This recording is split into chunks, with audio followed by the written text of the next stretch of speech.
O ambiente navideño que se respira polas rúas de Ribeira ten este ano un atractivo máis, co novo mercado de Nadal que se instalou na Porta do Sol. Unha quincena de postos ofrecen ao visitante ideas orixinais para agasallar nestas datas. Vale, pois no meu posto podes atopar un montón de cousas para personalizar e ademais un montón de cousas feitas.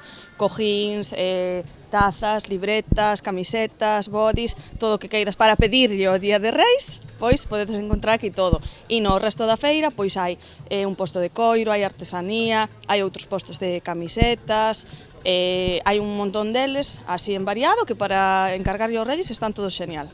Destacan, sobre todo, produtos artesanais con selo galego. Teño un taller de estampación artesanal e estampo motivos de deseño galego, como poden ser as floriñas que se utilizan para facer a auga de San Xoán, os faros de Galicia, Rosalía de Castro. E, bueno, despois aquí tamén temos outra marca que é de deseño galego tamén, é artesanía e é cerámica, toda feita a man e todos os diseños son exclusivos.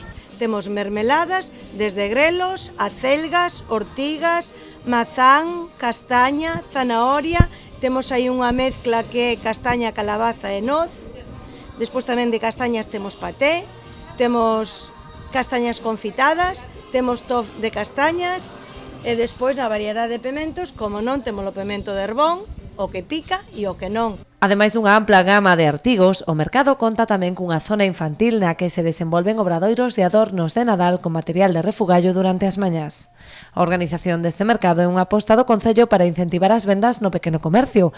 Polo momento, o temporal non favoreceu demasiado a afluencia de público, aínda que os comerciantes confían en que as vendas comecen a repuntar. Bueno, estuvo un pouco parada polo temporal no fin de semana, pero ahora parece que se empeza a animar un pouquiño máis. A venda de agasallos está indo ben, levámonos moi ben cos Reyes Magos, entonces, pois bueno, van picando aquí un pouquiño, pero chamamos a todo o mundo pois que se pase a visitar, porque a verdade é unha oferta diferente e entonces pois podes encontrar moitas máis cousas das que habitualmente hai. Permanecerá aberto en horario de 11 a 2 e de 4 a 9 ata o 5 de xaneiro, agás o día 1 que pechará as súas portas.